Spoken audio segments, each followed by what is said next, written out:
So yeah, some actual Starfield news today. The biggest update to Starfield, according to Bethesda, has been released for every single platform. And yes, this definitely should have been included at launch, don't get me wrong. But what is here is improving the game ultimately. Then there's this one right here. Todd Howard reveals how many Bethesda employees are still working on Starfield. Now this one actually might surprise you, but also there are some concerns about it. I'll get into that in just a moment as well. And we gotta talk about it. Starfield's rating drops to mixed on Steam as players crown it Bethesda's most mediocre game to date. Then again, do you guys agree? Let me know. So I got to ask, after all the updates, what would you currently rate Starfield out of a 10 right now? Sound off in the comments. And yeah, there's some stuff going on around the Starfield community we'll talk about, but also check this out right here. So yeah, I've been having an absolute blast playing this free game called War Thunder, who also believes in my YouTube channel here and have sponsored this video. Now, War Thunder features over 2,000 tanks, planes, helicopters, and ships to choose from, and is considered the most comprehensive vehicle combat game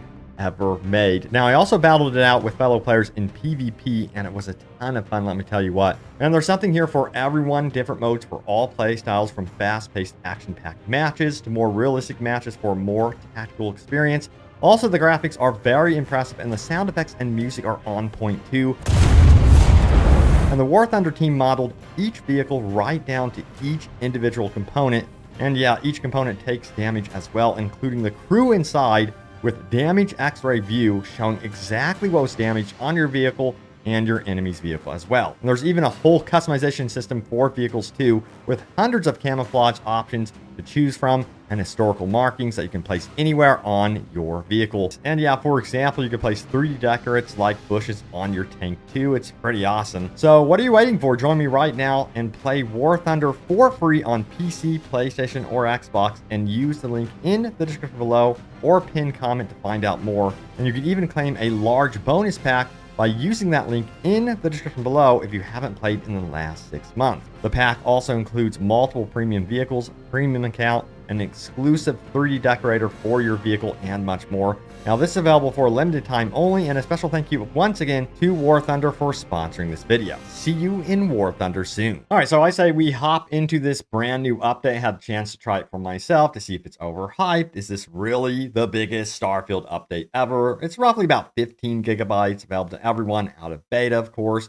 Then you have some options in here for DLSS, NVIDIA Reflex, low latency, which kind of improve the actual responsiveness of the game. There are some new sharpness options. By the way, a warning about that. It's set to 100 when you go into the game now, so it might look weird when you initially start the game. You might be like, whoa, what is going on here? So yeah, I would crank that down if I was you.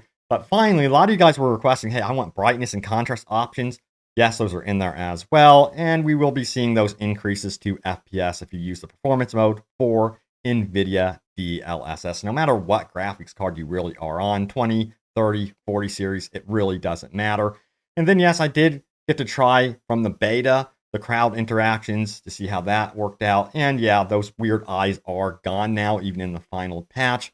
But it is nice having that extra brightness contrast option, I will say, because yeah, you don't have to go into your actual monitor and set the brightness contrast. You can just do it from the game, which again, should have been out of the gates how it was. But I recommend fine-tuning that because you can really make nighttime look really like nighttime, which I personally really have been enjoying so far. Kind of makes it feel a bit like Skyrim Fallout. So I think that's really, really cool. So check it out. Let me know what you think here about it. Now, there are some enhancements to stealth gameplay as well. Now, I'm not much of a stealth player myself, but they did say here that they have made stealth a little bit easier for players because there were some problems with that. And of course, you have the ability to actually eat food right there in the moment. Wow. Again, I don't feel like this is a totally, absolutely amazing, like, whoa, this patch changes the game forever type situation. It doesn't even include the local map in this patch. So I'm waiting for that. And we definitely need more like insane enhancements to the actual game in terms of, I think, a lot of people want changes to factions, really fleshing out this game, and of course, certain elements of AI, and especially exploration. Yeah, I haven't heard anything from Bethesda about that one. I'm going to see if they actually mention like, oh, we're going to consider doing an overhaul to the game. But so far, they're pretty mum about it. But yeah, don't get me wrong, there are definitely some positives about this patch, and that's mostly some of the bug fixes, but ultimately it goes down to the DLSS support. It has definitely improved performance in places like New Atlantis, Aquila City.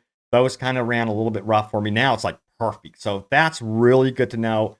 But, a lot of people will say, hey, modders already got to that. So, this isn't that big of a deal. And you would be right. Modders beat Bethesda to their own game, essentially. But yeah, now we have official support. But, beyond this, we got to talk about what's happening at Bethesda with both Starfield and Elder Scrolls 6. They did say that they are now entering into production for Elder Scrolls 6. Does that mean that we're seeing like employees being taken away off of Starfield? That's a big concern. And we actually have this right here. Check it out. It says Todd Howard reveals how many Bethesda employees are still working on Starfield. Oh boy. It better be like 2,000 people.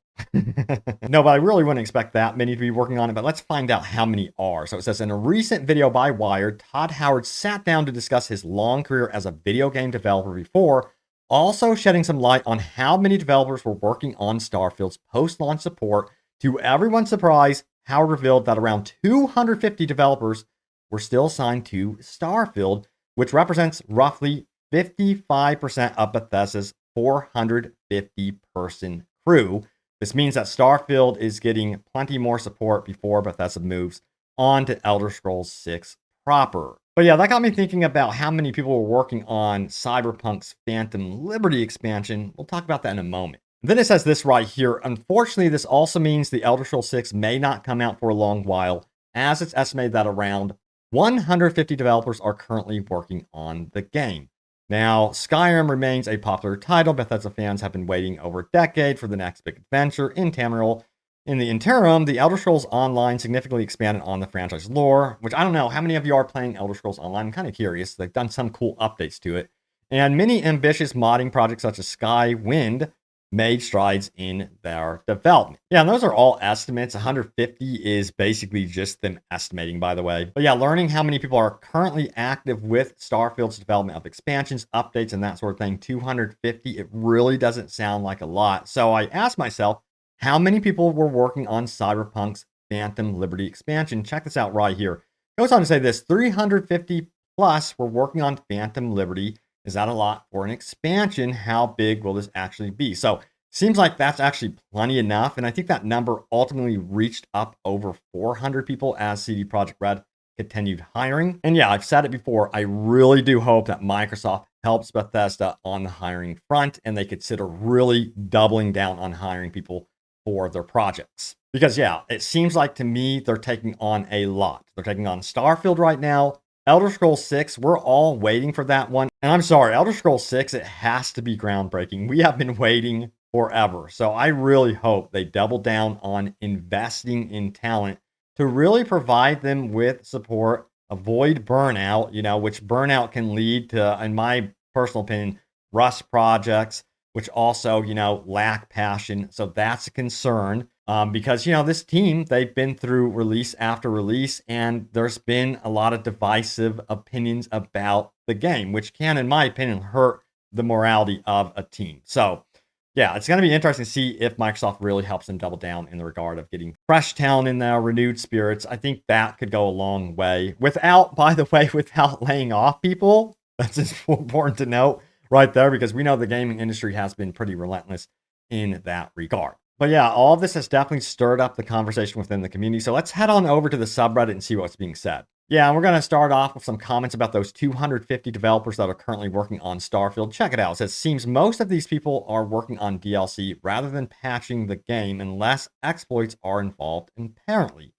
Just hope it doesn't end up like Skyrim with some launch issues remaining unfixed even on the still rather recent Anniversary Edition. Example, they never fixed the bug that doesn't allow Stutter Imperial armor to be improved. So yeah, that is concerning that they would just hyper focus on bringing us new content, the expansion, and just keeping the vanilla base game as is, instead of doing what CD Projekt Red ultimately did was, hey, we're going to release expansion, but also we're releasing a massive game-changing update to the actual DNA of the game is Bethesda willing to go to those links? And that's got me thinking about Fallout 76, actually. Because, yeah, Bethesda did something with that game I did not expect them to do at all. It released, it was a mess. And then they did do an update where they did actually add NPCs, dialogue, or all sorts of stuff, which I was not expecting them to do at all. I thought they would be like, that's it, So I wouldn't count it out that they wouldn't revisit the vanilla base game for Starfield. It could be possible that they might actually want to do that. But, I really wish Bethesda would come out and tell us, hey, this is the roadmap. This is what we're planning for, the expansion. And then, hey, we have plans for, your biggest complaints about the game. That would just make my day. I think it would just be something that a lot of you guys would love. But yeah, I'm not going to hold my breath because you got to remember they do have to move on to Elder Scrolls 6. They're going to eventually release this expansion, and I think less and less people will be working on Starfield after the first expansion releases. I have no idea if we're going to get a second expansion. That's up in the air. But yeah, this is kind of reminding me of Cyberpunk 2077 all over again. They released one expansion, and then, hey, we're moving on to the next project. I'm sorry, some of the comments are just stupid. We have this one. It says, Todd Howard legally changed the name of one employee to 250 devs. Oh, man. Then there's this guy. He calls him out. He says, I have to admit, I kind of laughed at this. In general, I'm far more positive about the game than most people are here, and I haven't suffered a huge amount of bugs. But that being said, when I looked at the unofficial community patch on PC that's been worked on by 6 people, then compared to that, the output of 250 devs still working on Starfield, you do have to wonder what the F they're doing over there at Bethesda Game Studio. And they do have a point here, I have to say. I think that the previous comment nailed it, that they're primarily focused up on the expansion over updates. And their core focus is on new content over anything else. And that's where they're going to stay with their focus, and updates will be trickling in and will be ultimately drip fed to us up until the expansion. That's how I'm seeing it currently, but I do wholeheartedly wish things were different. It's almost like I feel like these studios need to have a plan of like, hey, we're going to segment this amount of people for updates post-launch because we know it's going to be needed. This is a very, very big game. We want to support it, the vanilla base game, and then we're going to have the expansion being worked on simultaneously. So I know that is what is going on, but it feels like the team that are in charge of updates are almost like a skeleton crew. At least that's how it's feeling to me when it comes to how long it's taking for these updates to release. But yeah, Starfield's rating dropped to mixed on Steam as players crown it Bethesda's most mediocre game to date, and this is why I'm saying that they should not abandon updating the base game. They should definitely just pursue what CD Projekt Red did with Cyberpunk 2077 and go all in on updating the entirety of the game alongside giving us a good expansion. Even if it takes a while to do that, I think in the long term, it would be huge for this game for sure. But yeah, on the Steam charts, we can see that yes, people are still very much active within the Starfield community. There are people that are very much engaged with the game and playing the hell out of it currently. So at least there's that right now. And it goes to show that, yes, there is a very, very good reason for Bethesda to continue to support this game. But yes, now it's time to go over your top comments. Remember, leave a comment down below. It could end up right here in a future video. But first, check this out right here. And remember, don't forget to join me in War Thunder for free on PC, PlayStation, or Xbox by using the link in the description below or pinned comment down below. Now, download War Thunder for free right now, and you could even claim a large bonus pack by using my link below if you haven't played in the last 6 months. And the pack includes multiple premium vehicles, premium account, and an exclusive 3D decorator for your vehicle and much more. This is available for a limited time only, so check it out in that description. See you in War Thunder. All right, so my most recent video was this one right here. It says, big news update, Game Awards, insane backlash, and famous actor defends the game. It was cool to see the Stranger Things dude. Why am I blanking his name right now? David Harbour, that's his name. But yeah, let's get into your comments here. We have High Key, who says, well, thank you for continuing to pump out Starfield content for those of us who absolutely love this game. 500 hours plus in and counting, and still haven't gone to New Game Plus. Damn, now that is some devotion right there. Let me tell you what. And it goes to show that, yes, people are still playing the game and are still very much enjoying it. And yeah, you haven't even gone into New Game Plus as well, which is cool to see. I'm curious to see what you think about New Game Plus. I feel like that's one of the most divisive features of the game for sure. But next up, we have this one right here, Slab Hard Cheese, who says, I love how games are slowly getting better and better. Starfield is what it is, as we know, a mixed Bethesda style bag. See, a lot of people just knew what to expect from this one, I feel. And then it says, as an older guy, though, I feel people are a little bit too critical about games these days, seeming sometimes to fail to keep perspective than taking things too personally because their game expectations are not met. I do it too, for sure, but it seems like we are all letting off tension, or read more. Something, in my opinion, blame leadership, but leave the devs out of it. They're just doing their best. If you never worked in a large organization like this, you may not know what it's like. Yeah, that's a good point. You know, we've seen time and time again where games are like kind of rushed out the door or what have you. And a lot of times the dev team really, really suffers for it. And it comes to the leadership, the people on the board, so to speak, that ultimately make those decisions, of course. So that's an excellent point right there. That's why I always say, you know, respect the devs when they're out on Twitter or whatever. You have no idea like what their mental state is after a game releases. Some of these guys just work on like level design and that's it. They work on the level and then they submit the level. It's approved or whatever. And that's all they do, you know, and so on and so forth. So yeah, to have hatred for the devs themselves for a game, you know, failing or what have you, or not meeting your expectations, I totally agree, is just not the way to go. Now, we also have this one right here. JGB, who says this, a feature I would like to see in the future is having your outpost come under attack. So let's say you get an emergency SOS message come through from whoever it is at the outpost telling you you're under attack from pirates or spacers, and you have to hightail it over there to help defend it. If you don't get there quick enough, you lose a bunch of whatever resources you have there. Maybe even end up with a dead companion, non-essential, of course, if it goes really bad. You know, I love this idea. I'm going to mention it again, and you guys are probably going to be like, oh, he's mentioning it again. The Godfather franchise had this sort of thing. I know The Godfather 2 is like considered not that good of a game, but it had some really cool stuff. You would go in, take over a front, and then you'd have to risk it. You'd have to have your guys on that front defend it. Hopefully, there's enough people there. And yes, it would get attacked. You would have the decision to be like, I'm going to wait it out, see if my guys can handle it, or if I need to go and see if I need to resolve this myself, which takes time out of your day, you know, or whatever you're doing. But I love those type of systems. I love having to have that tough decision. You know, do I have to go to an outpost, for example, with Starfield and travel across the system and make sure everything's okay? Or did I really hire enough security to make sure that they can handle it? That sort of thing would be really, really cool in Starfield. But yeah, there it is. Thank you all so much for the comments and love and support on the videos and sticking with me through Starfield.